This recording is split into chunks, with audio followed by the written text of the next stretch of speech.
to the Kratom Sobriety Podcast. This is episode 176, and I'm Jazz here with Charlie. Thank you for that. And today we have a guest who's returning. He was originally on episode 70, and Jacob re-interviewed Dr. Cornel Stanciu from Dartmouth University. He has some other affiliations. And this time he's coming back to talk about 70H, which ties into the episode we had last week with Melanie.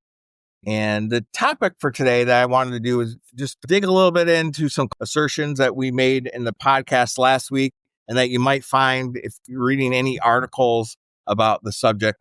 And the main thing I want to highlight is there's a claim that 70H is 13 times more potent than morphine. And this is factually true. It comes from a research study that backs that up, but it's misleading. And there's a lot more context that you need to have to understand it. And on a high level, it comes from an animal study, and animal studies don't always translate to humans, but there's a bunch of other stuff. So Jazz, I'm embarrassed to say I haven't had a biology class since 8th grade. I know you looked up the literature, these articles a little bit more. What are some of the context behind this particular study? Yeah, so we can review this. So let's back up a little bit. First, the series of studies by a Japanese researcher, Matsumoto, they've been looking at 7.0 for a while and measuring potency both in vivo, meaning in live animals. Now that doesn't mean in humans. It means in rodents, mice, guinea pigs. Now, in the 2004 study, the researchers did a heat plate and a tail flick experiment with these mice. They did find that 7.0 had a significantly higher potency of an analgesic effect. In 2005, they did another study, and this was not with live mice. This was in guinea pig ileum, part of the small intestine, and they injected intravenously 7.0 into the intestine, and that was in vitro, which in Latin actually means in glass. So you can think of like in vivo as in live animals, and then in vitro is in like petri dishes. So in this case, they found that the intestine contracts. So if it's in pain, then the tissue contracts. And in this study, they found that the analgesic effect of 7.0 was 13 times as potent or as strong as morphine. So basically it's so powerful in its analgesic effect that the intestine does not contract, and they were able to quantify that. So that's where that comes from. And basically, yeah, it's really difficult to extrapolate from animal studies in vivo and in vitro to humans. There's different metabolism, there are different modes of administration. Or in the mouse study, it was oral and intravenous, and then of course like you inject the 7.0 into the tissue, and people use kratom in lots of different ways. And then of course like you can't say that tail flicking or mice like having a certain impulsive behavior, like jumping away from a stimulus, is the same as an analgesic effect in a human, because humans are a lot more complicated. So basically there are a lot of caveats. And when we say that 7.0 is 13 times more potent than morphine, it truly is, but there are limitations to that, and you can't extrapolate to humans. But it is pretty strong. The evidence is there. Yeah. And the lived experience of talking to tons of people, both in person through the podcast and reading accounts on social media and the news, it's more potent. And in the interview actually this week, I think Dr. Cornel says it's like 10 to 15% more potent through other ways of measuring it. So he dials it back, and it's not that 13 times more potent. So there is we're not trying to defend 7.0H here. I'm just trying to not spread misinformation. One other thing there was a recent study just this year that did show that there was some respiratory depression caused by 7.0H, where they used Narcan, and it did reverse the respiratory depression through the use of Narcan. And I think that was in a mice study, right? Yeah, that was in mice, which is interesting. 7.0 produces opioid-like effects and respiratory depression that reacts like morphine or fentanyl, heroin, when you administer naloxone. Now, the interesting thing is in that same study, they administered just pure mitragynine, and that did not respond to naloxone at all. So it's like a different mechanism of action. Yes, and it's on a day that 7-OH is big in the news. Out of Florida, there is a headline that said, Florida drug bust seized 92,000 pounds of 7-OH, an arsenal of guns and explosives, and with the sheriff saying it's Breaking Bad on steroids, which is a typical sensational kind of headline for trying to get eyeballs and clicks. But it's mirroring what we're seeing, that 7-OH is just a rising concern, causing a little bit more havoc than maybe traditional kratom was. It's interesting. I still have never seen 7OH in the wild, but I don't go into head shops. But as I mentioned in the last episode, I finally saw Feel Free. Yeah, see what happens with that. Yeah. So this interview that Jacob has with the doctor, they're going to really delve into 7-OH. And it was nice talking to you this week. And I hope everybody has a good week and keeps it kratom free. Thanks a lot, Jazz. Charlie. Bye-bye.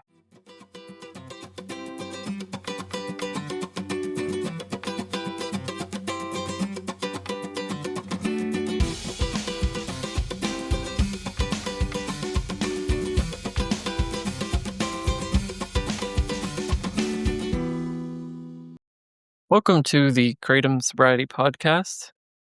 This is Jacob, and today I am sitting down with Dr. Stanciu. Dr. Stanciu, how are you? I'm great. Thank you for having me. You're welcome. And Dr. Stanciu has been on the podcast before. He joined us back in episode 70, so going a while back now, and he's agreed to come back on. And today we're going to focus specifically on 7-OH or 7-hydroxymetrogenine and those specific products. But before we do that, Dr. Stanciu, could you just give a little bit of background and reintroduce yourself to the audience? Yeah, it's been a while. So I am a physician. My primary specialty is psychiatry, so I treat patients with mental health conditions. However, I underwent a specialization in addiction psychiatry. There's only a handful of me around the country, and I am now trained in helping patients who suffer with both mental health and substance use disorders. And I guess why am I here? Not only because I've been on the podcast, also over a decade ago, I encountered my first patients with kratom-related withdrawal. And since that time, I've developed an interest and devoted quite a bit of energy in studying patients who use kratom, the impact on their health, also helping contribute to the literature. In fact, along with my colleagues, I published the very first case series documenting kratom withdrawal back when there were very few case reports, very few physicians even kratom is. Crazy to think that now we're talking about what is 7-OH when back in the day was what is kratom. And I've also contributed to the literature on the guidelines or the standard of care for treating what I first coined kratom use disorder. It's not in the diagnostic and statistic manual, but we're seeing patients with kratom addiction. And that's pretty much why I'm here. Great. Yeah. Thank you for coming back on. We do really appreciate that. And we were talking before we hit record here about how fast just the whole kratom market and now into the 7-OH products market has moved in the last couple of years, and it does seem to be going at light speed. All right, today we're going to focus on 7-OH, which is the abbreviated name for, am I saying this right, 7-hydroxymetrogenine? And Absolutely, yes. Okay, good.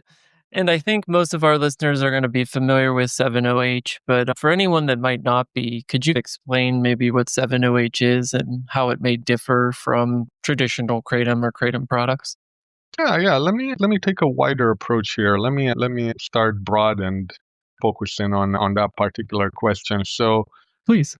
alkaloids, a group of naturally occurring compounds that have been very instrumental to the development of what we call natural or current day modern medicine. We have lots of drugs, quinine, the anti-malaria cure. We have anti-asthma medications like ephedrine. We have anti-cancer drugs like vincristine, pain medications like morphine. These are all alkaloids. They're naturally occurring in plants and other organisms, as well as kratom.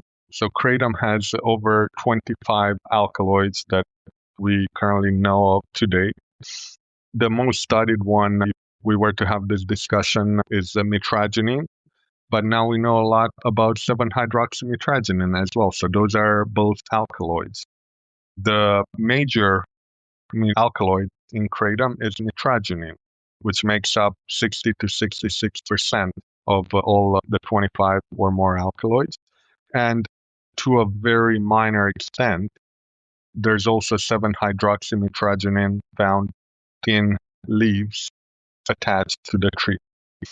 In leaves that are detached from the tree, there's a slight, very slight, but not noticeable increase. Could maybe go from 0.05% to 0.06%. Very small.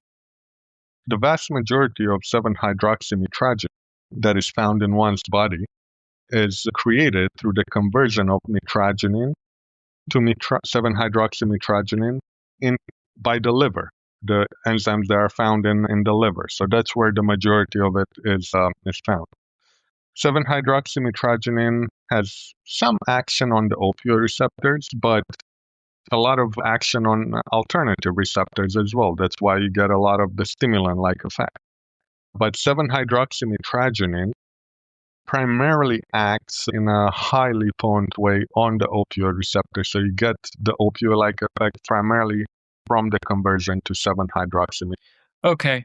And that's the big difference is it has to generally, with the exception of that minimal amount that's in the plain leaf, it has to go through the liver, or I assume these companies that are making it are doing some sort of chemical process to make that reaction. That's probably a rudimentary to put it.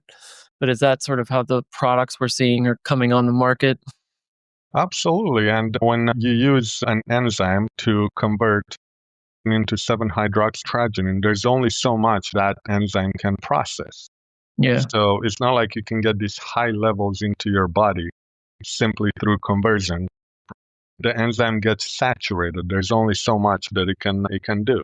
I see. Yeah. And I will say that since I started studying this botanical in the early 2010s, what we used to have here in the United States was dried plant leaf material, just like they had been using for centuries in Southeast Asia.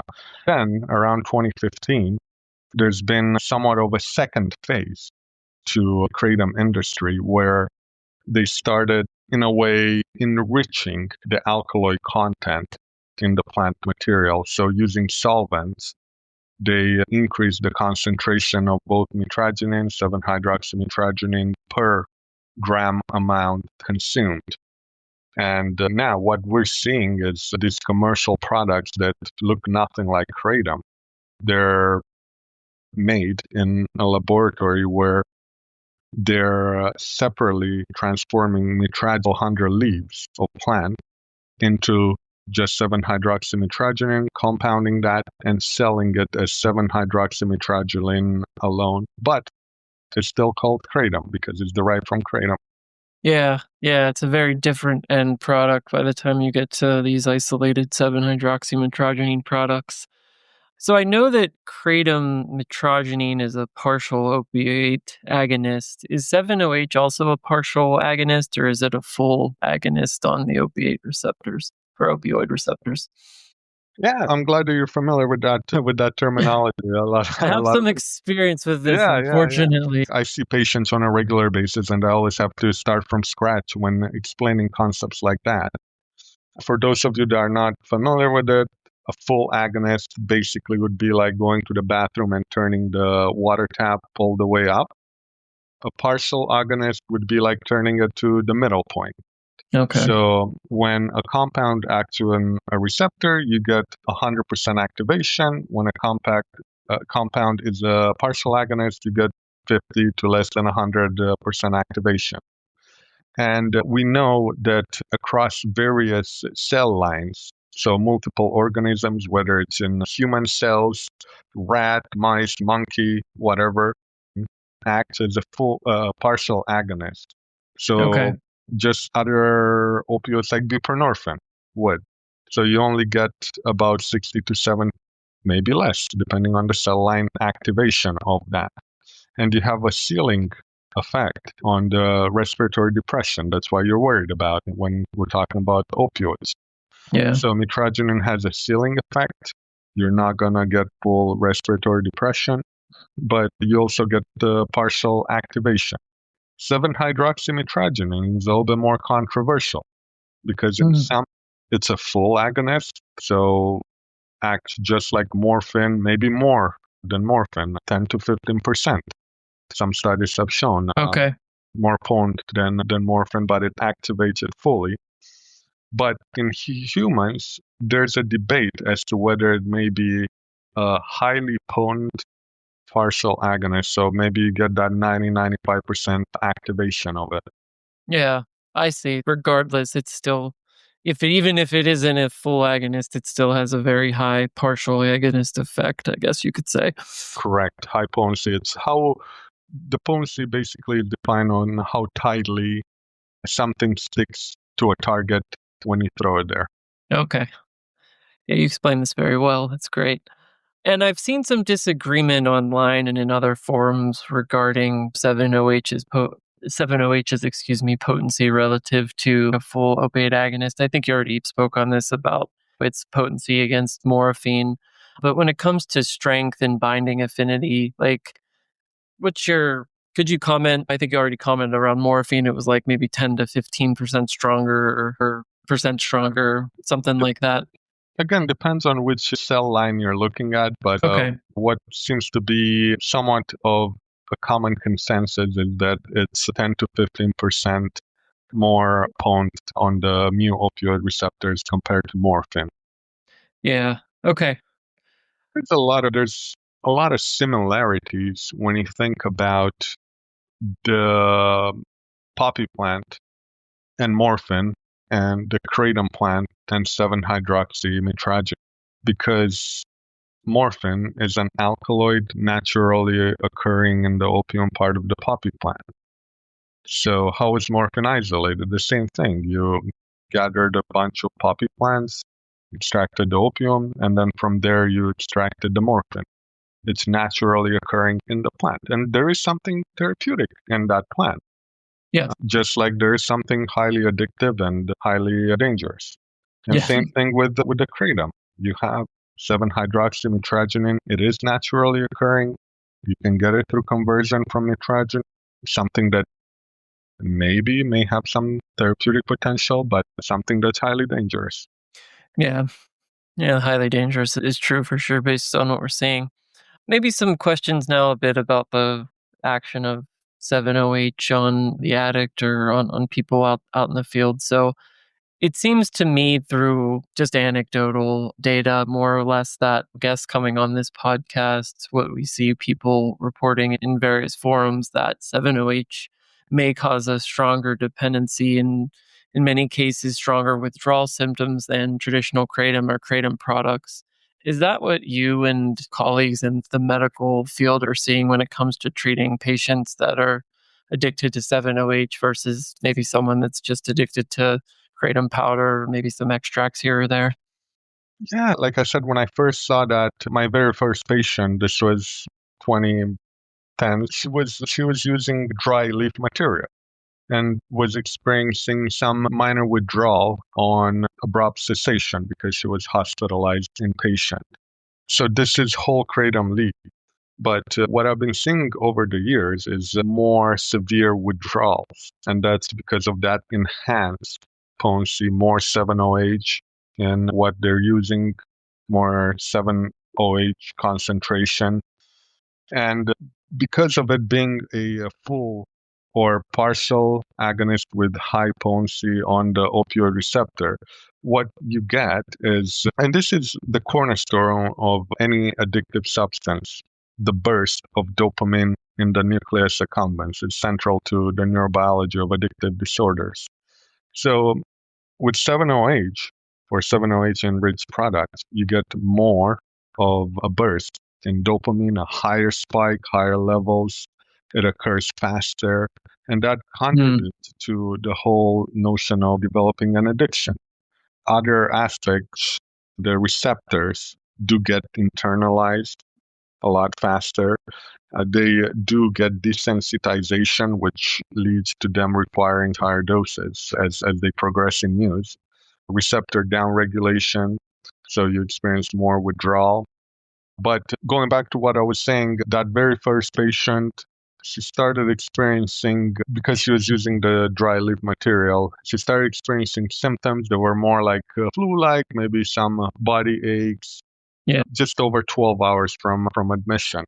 Now what Okay. I'm seeing is patients that may be using the 7-OH products, and they're experiencing symptoms as early as 4-6 hours. And those tend to progress rather rapidly to where they have severe pains, they have shakes, they have irritability, insomnia, sweating, vomiting, diarrhea, really the full spectrum of opioid-like withdrawal. Yeah, okay. So like almost a more traditional opiate or opioid. Exactly, yes. Yeah. All right. What about the overdose potential of kratom versus 7-OH? Anything you can comment on that?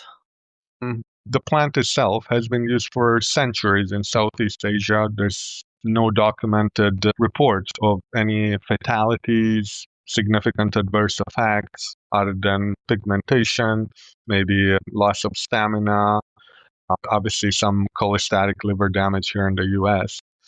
But with these highly concentrated products, that's a different thing. And maybe 10, 15 years ago, all the poison control centers documented toxicities from kratom, the leaf itself, as being more stimulant like in nature. Even in animal studies, as they administer incrementally higher dosage of alkaloids, the animals pass away from stimulant like toxicity. So they develop seizures, Yep.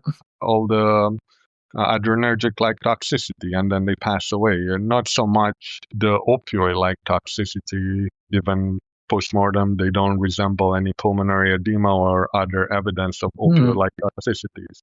But it's also important to keep in mind that humans, a significant amount of coingestin in their system when they look Yeah. at post-mortem reports.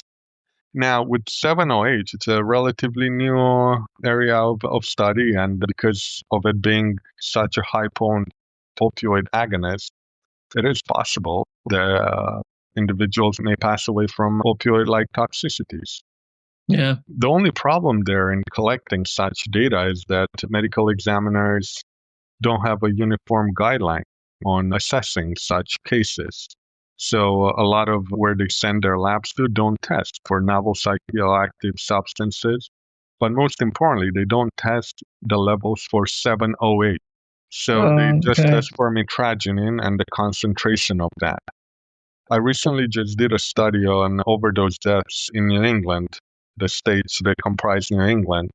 And it's really interesting to see that there's absolutely no 7-OH testing. And the deaths that have been labeled as kratom only have very variable levels of mitragynine in their systems. We don't have, first of all, we don't have an ED50. We don't know what is the lethal dose that would kill half of the population if administered to. We don't have that for kratom. And then also we don't do comprehensive testing to assess for 7-OH, the most problematic part there.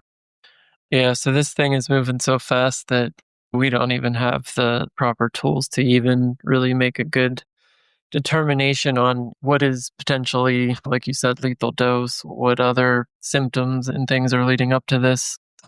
Yeah. So you mentioned treating some patients for 7-OH specifically, dependence and addiction. Is there anything you could maybe provide regarding on what treatment you have advised those type of patients? So something to really keep in mind here is that I only see individuals that come to me Yeah. for, so we don't know how many people may have developed an addiction to kratom, and how many of them may have been able to go through the withdrawal period on their own and then quit on their own. That's one of the problems. Yeah. I did this large national survey of kratom consumers, so people that are using kratom, and I asked questions that align with what we use to diagnose an addictive disorder. So the Diagnostic and Statistical Manual, there's 11 criteria that have at least to meet two of them to be categorized as a use disorder diagnosis. Okay. So I administered that to everybody that's consuming kratom, and about 25% of those would meet the criteria for use disorder diagnosis. And interestingly, the majority of them fit under the mild or moderate, Okay. not to the level where it would cause any type of functional impairment. Now, a few years ago, I would see patients that were coming to me primarily for withdrawal and symptoms that were somewhat uncomfortable, and they just wanted to get past that. They had maybe cravings that led to use. In the last at least 2-3 years, I'm seeing also, and I get consults from across the country from other clinicians, anyone that might want to pick my brain on what to do for their patients. I'm also seeing patients that have maybe had more significant presentations. So either they develop seizures because of high dose product, maybe experience some, whereas a few years ago, maybe the last time I talked to Charlie on the podcast, I was seeing patients that were coming to me just because of withdrawal and mild discomfort and cravings. Now I'm also seeing more patients that are presenting because they had significant consequences of, I shouldn't even call it kratom, but what they call kratom products use. Yeah. So you're starting to see the things that you typically associate with traditional addiction. Correct. Yes. Family problems, money problems, sometimes health problems, depending on how deep you are. Yeah. Yeah, it really does almost feel like because you're dealing with a whole different animal here than traditional powdered leaf kratom, and even some of the extracts that were the main sort of high dose problem a couple years ago. Yeah, I don't know if you've seen that. It's a document put out by the FDA that shows various epidemics, heroin, then fentanyl, and then they label another curve as the 7OH Yeah. epidemic.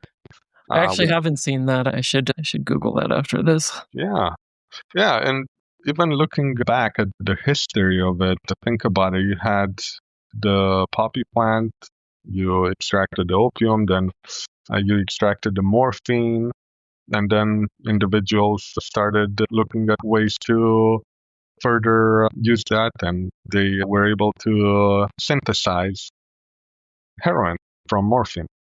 Here, we're not synthesizing anything because 7OH is naturally occurring in the plant, but Yeah. companies or vendors who want to increase profits can certainly use laboratories to take morphine, make it into 7OH, and sell it as such. It's naturally occurring in the kratom plant. It's not synthetic or anything like that.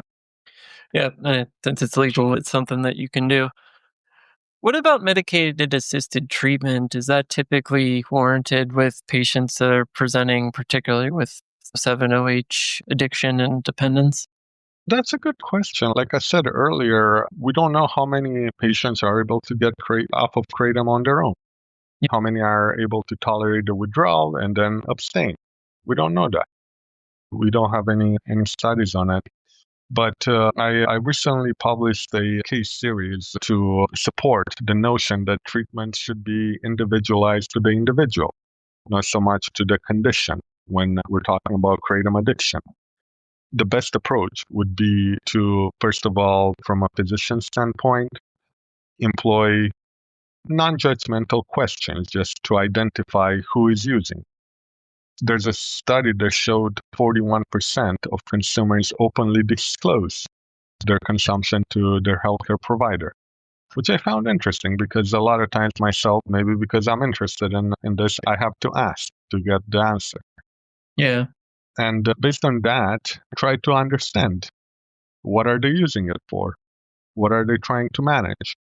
Try to understand how much they're using, how much or how frequently they're using, how it's impacting them functionally, how it's led to any side effects or impairments for them, because that's something that you want to document and keep track of over time. You want to also understand whether it's risky use. Are they combining it with alcohol, other central nervous system depressants? Are they on medications prescribed by you as a physician that maybe kratom interfere with, raising their toxicity and raising kratom's toxicity? So those are all things that you need to have in mind. And then you can have a discussion with them on whether something that's more evidence-based may be more beneficial to what they're hoping to address with kratom. Some people may do very well with just supportive management, so helping them get through the uncomfortable withdrawal. Through something like clonidine, helping them with the diarrhea, helping them with the nausea, vomiting, helping them with the generalized body aches, engaging them in with the therapist and talk therapy to address the underlying cause, maybe starting them on a medication that can help with mood, anxiety, pain, ADHD, whatever they're using for. And they can stay off of it that way. Individuals that in a study that I've done tend to be more prone to developing a kratom addiction tend to be those who have comorbid substance use, comorbid mental health conditions, tend to be younger. So if there's someone that has comorbid opioid use, definitely a discussion about starting them on medications for opioid use disorder could be beneficial. Buprenorphine, naltrexone, or Vivitrol, maybe even methadone. But you really have to individualize treatment. When I've done that survey in 2020 or 2021 of addiction medicine physicians, what I found is that some of them use buprenorphine to help them maintain sobriety from kratom. Some may use naltrexone to help with that. Some may simply just involve them in talk therapies or address the underlying condition through medications for anxiety and mood. But that was in 2020. Now we're talking about a different landscape where it's dominated by these 708 products. So I do expect that if we're talking about 708 products, medications for opioid use disorder may be more beneficial. Okay. Yeah. Yeah. If you're using, based on everything we talked about regarding potency and just how 7OH works and all that stuff, it could be beneficial depending on, like you said, your individual needs. I think what's important for the listeners is if you've tried to get off this on your own and you're stuck, go see a professional. They can help you. If you feel like you don't want to go on medicated assisted treatment, you don't have to. There's other options, but in some cases it may be warranted, but just don't feel like you have to do this all on your own. Absolutely. Yeah. And a lot of individuals who start off with kratom, it comes from a good place. Maybe they have a distrust in the medical community. They're seeking alternative. They're looking for ways to help themselves with something, whether that's anxiety, mood, ADHD, pain, whether it's to come off of opioids or medication. They're looking for alternative. But what's important is that kratom is labeled as a dietary supplement, so it's not under the preview of the FDA to investigate anything regarding efficacy. The FDA only steps in if there's a safety concern. Myself, being trained as a medical doctor, I'm taught about the process that the FDA goes through to test these medications that I'm using. Anything that I prescribed is FDA approved. And what that means is that for a medication to be approved, they undergo preclinical studies. So they give it to animals, see how they react, make sure that they don't have any fatality. And then they go into the clinical studies, where first they assess for safety and the dose that's efficacious. Then in the second phase, they assess for efficacy, whether they're doing what they're supposed to. And then in the third phase, they go into the post-marketing studies to gather data and make sure that longitudinally everything is fine. For kratom, we only rely on self-report. We don't have any of those studies. So we rely on what someone may perceive as benefit, and I have no doubt that some people may benefit from it. Yeah. Yeah, I think it takes on average, if you're to develop a drug from a compound and get it to market, it's usually like a 10-year process based on all the things that you mentioned, because you have to do all that, not only a couple tests, but at scale to really make sure that it's one, safe for human consumption, but two, that professionals like yourself and others can accurately dose the patient, assess for side effects, and all that kind of stuff. Absolutely. Yeah. So that's maybe I'll take the conversation in a little bit different direction. Do you think should a pharmaceutical company actually seek a patent to use 7-OH or an alkaloid from the kratom plant?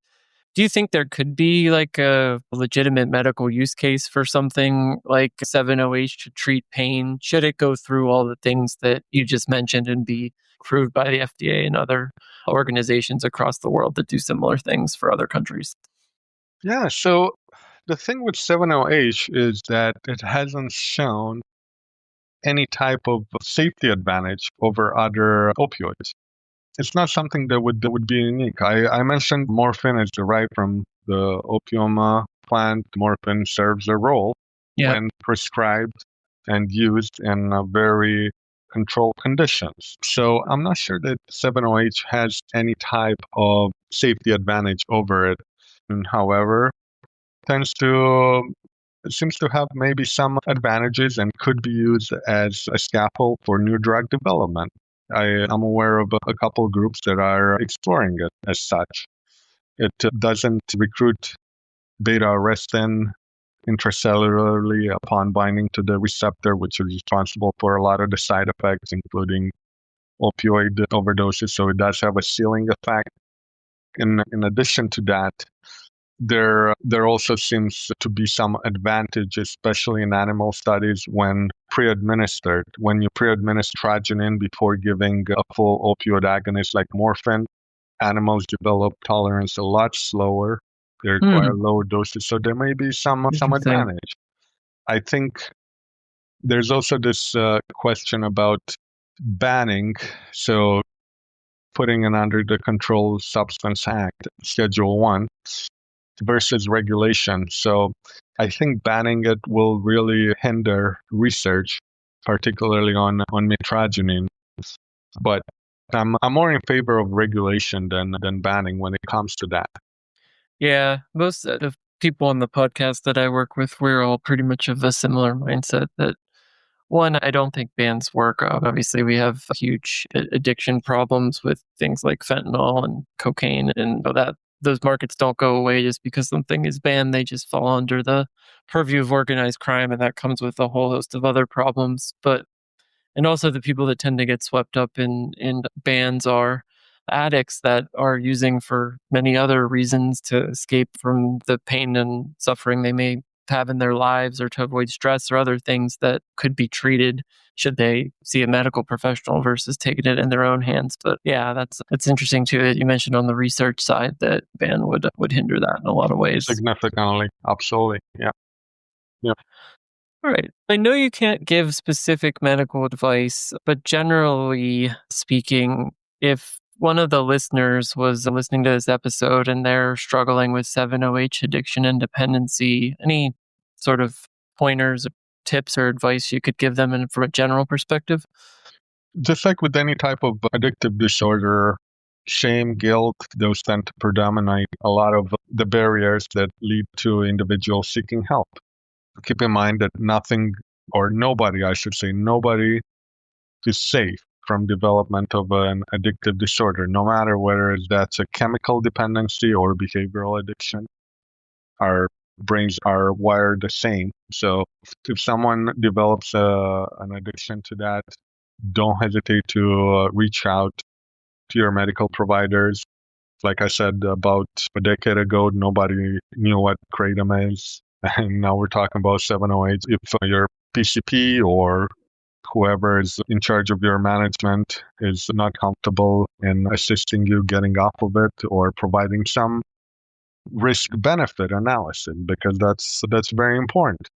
Talking about the risks of using kratom or 7OH, and the potential benefits compared to other FDA alternatives, then they can definitely refer you to someone else.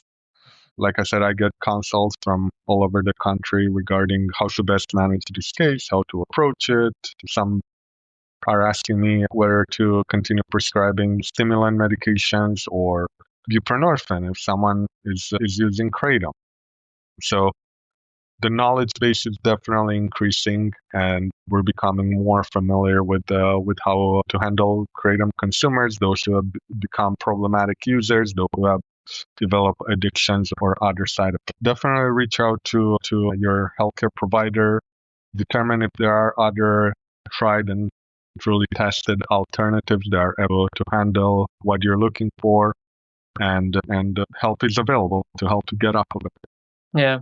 Good advice. We always say that too to our listeners. If you're struggling and you feel like you can't do this on your own, that's totally fine. Most people do need some sort of help to get off, whether that's a program or seeing a medical professional or a combination of the two, getting therapy for maybe the underlying reasons that may be driving you to feel like you need to use a substance like 7-OH or kratom. So I think this has been really great. We really appreciate you taking the time to come back on the podcast and talk on this topic as the 7-OH marketplace continues to expand and the kratom in general landscape evolves. Anything else you might want to discuss or mention to the listeners on the topic of 7-OH or kratom addiction in general? Yeah, you asked me about various approachment for treatment, and I just want to reiterate that we're talking about a different compound that's from a behavioral pharmacology very different than the kratom plant itself. It almost doesn't even look like it.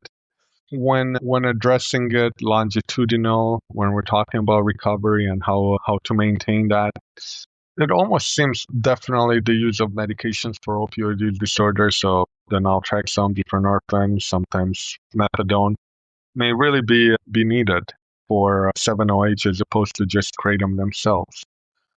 Just something to keep in mind, something to understand that it's out there. I know lots of individuals on it, anything from lower class, middle class, upper class. I know lawyers, doctors who are on medications for opioid use disorder for other reasons. There's no shame in that. It can definitely be helpful. And I would encourage you to, if you're struggling with 7-OH, I would encourage you to reach out for help and make sure that you take the next steps, because 7-OH can definitely be quite deadly when we're talking about overdoses, and we want to avoid that at all costs. Yeah, we've definitely talked to a lot of people on the podcast now with 7-OH and that have had previous experience with kratom, and it's just a very much more potent and much more heavy experience to often kick. So yeah, if you're struggling, definitely go get the help. Don't feel like there's stigma, because it's a lot of times it's just in your head and you can be your own worst enemy on when it comes to those sort of things. Great. Again, I really appreciate you coming back on the podcast. I think Dr. Stanciu, we really do appreciate that. And I'm sure this is going to be helpful to our listeners that are struggling with 7-OH addiction and or kratom addiction. So I hope you have a wonderful sort of rest of the day, and we'd love to have you back on again at some point. Absolutely. I appreciate the opportunity, and that's why I was looking forward to doing this, just to provide some new guidance and hopefully be of help to your listeners. You guys are doing great work, and I appreciate everything you do. Thank you. We really appreciate that. It's great to meet you and talk to you, and take care. Absolutely. Have a great weekend.